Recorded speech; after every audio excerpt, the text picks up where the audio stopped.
Bonjour à toutes et à tous, nous sommes le mardi 12 novembre, bienvenue dans votre journal d'information de la mi-journée sur TV Vendée.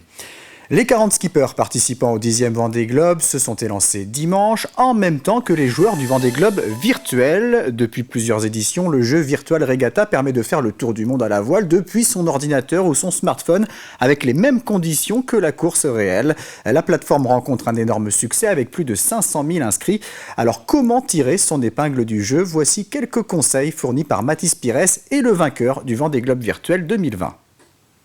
En parallèle du Vendée Globe, il y a une autre course qui s'est lancée, celle de Virtual Regatta. Alors pour ceux qui ne connaissent pas le jeu, c'est un simulateur de course au large en ligne. Et depuis 2008, il est possible de participer au Vendée Globe depuis chez soi. Le jeu reproduit les mêmes conditions météorologiques que vont rencontrer les skippers pendant la course.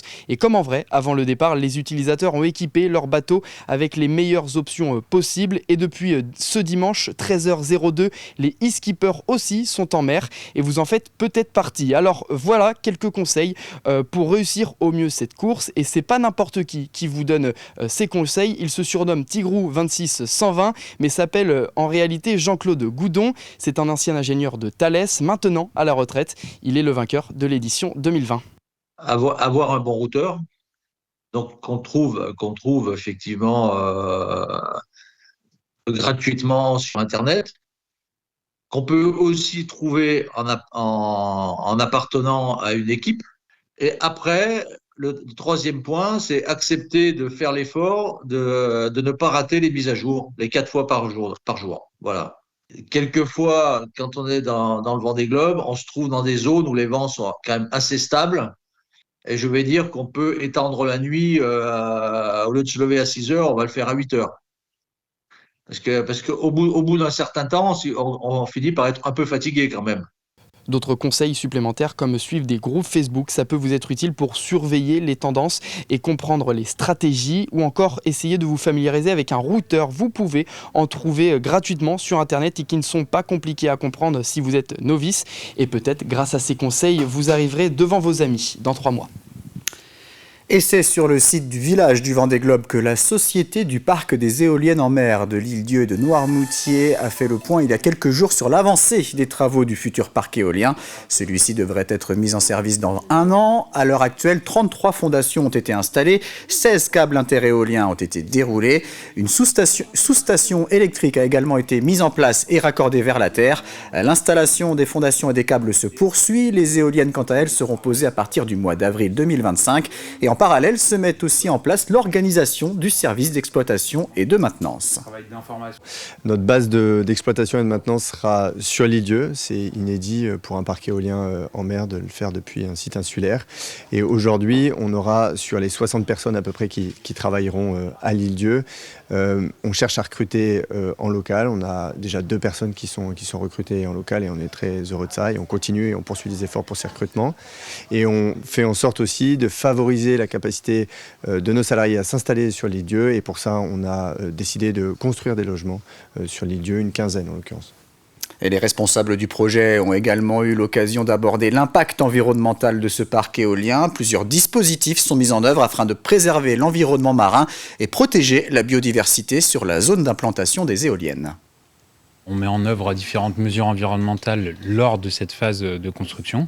Et je pourrais juste illustrer typiquement le suivi qu'on peut faire au niveau de l'acoustique, enfin, la mesure qu'on met en œuvre au niveau de l'acoustique, avec le fait de pouvoir protéger les mammifères marins, de s'assurer qu'il n'y a pas de mammifères marins dans la zone avant qu'on réalise des opérations qui sont plutôt brillantes, notamment pendant nos ateliers de forage.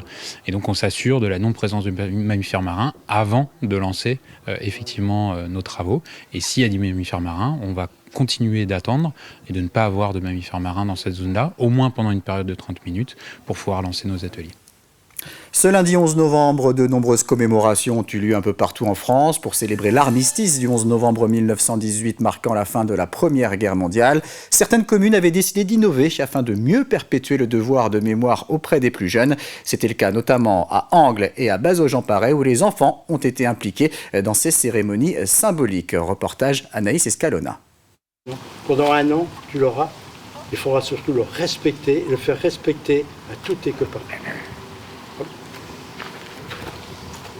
Porter le drapeau français, tout un symbole. Maxence est en CM2 et pour lui, comme pour ses camarades, commémorer l'armistice représente un grand moment. Déjà, on l'étudie en classe et on lit parfois des livres pour bien comprendre ce qui s'est passé à la guerre. Pourquoi c'est important pour vous cette histoire-là ? Parce que pour rendre hommage à nos papis, mamies, enfin nos grands-parents qui ont fait la guerre et puis tous ceux qui sont morts. Et surtout, j'adore l'histoire, donc du coup, c'est comme ça que je connais. Autre action concrète proposée aux enfants ce matin, déposer de la terre de l'un des champs de bataille de Verdun. Une action inédite dans le département. Donc une des valeurs cardinales de l'Union nationale des combattants, c'est la transmission de la mémoire. Pour que cela fonctionne avec nos jeunes, il faut du concret. Et c'est ce que nous avons fait aujourd'hui avec cette terre que nous avons ramenée de Verdun pour honorer la mémoire des 12 enfants de la commune qui sont décédés lors de cette bataille effroyable en 1916. Ce n'est pas parce qu'on est dans un petit village que l'on n'est pas moins sensible aux grands événements qui ont marqué la France. Peut-être bien au contraire. Donc c'est une fierté partagée avec toute la population bazogiaise. À Angles, la mairie opte pour une commémoration nocturne avec une rétrospective vidéo inédite. L'objectif, rendre hommage aux 60 soldats tombés au front. Leur nom va apparaître à l'écran, avec leur âge aussi. C'est important de se rappeler que ces gens-là sont partis à la fleur de l'âge, à 20 ans certains. Quand on voit nos jeunes aujourd'hui à 20 ans, est-ce qu'ils seraient capables de partir à la guerre, comme sont partis leurs ancêtres, voire 17 ans parfois. Les témoins de cette Première Guerre mondiale ont bel et bien disparu, mais les jeunes perpétuent le devoir de mémoire. Le dispositif HTH sera mis en place sur le pays de Saint-Gilles-Croix-de-Vie au début de l'année 2025. Il s'agit d'un dispositif d'hébergement pour jeunes travailleurs, stagiaires, apprentis, alternants, déjà en fonctionnement sur les territoires de La Roche-sur-Yon et de Sud-Vendée Littoral. Il propose une offre de logement chez l'habitant pour 15 € par nuit avec un plafond fixé à 270 € par mois. Ce dispositif donc permet à des hébergeurs d'accueillir des jeunes qui vont arriver sur le territoire et qui sont en recherche de logement temporaire. Sur des périodes, pour certains courtes, de une semaine jusqu'à plusieurs mois. Ce dispositif connaît quand même un succès important, puisqu'en seulement 6 mois, sur La Roche-sur-Yon, nous avons déjà réalisé 700 nuitées. Ça permet de sécuriser ce parcours parce que vous avez notamment les apprentis, ils ont 15 ans, certains arrivent sur le territoire, et à 15 ans, 16 ans, ces jeunes-là vont être accueillis dans une famille ou chez un retraité. Et donc c'est un côté aussi sécurité, lien social. C'est la fin de cette édition. Rendez-vous à 18 h pour un nouveau journal.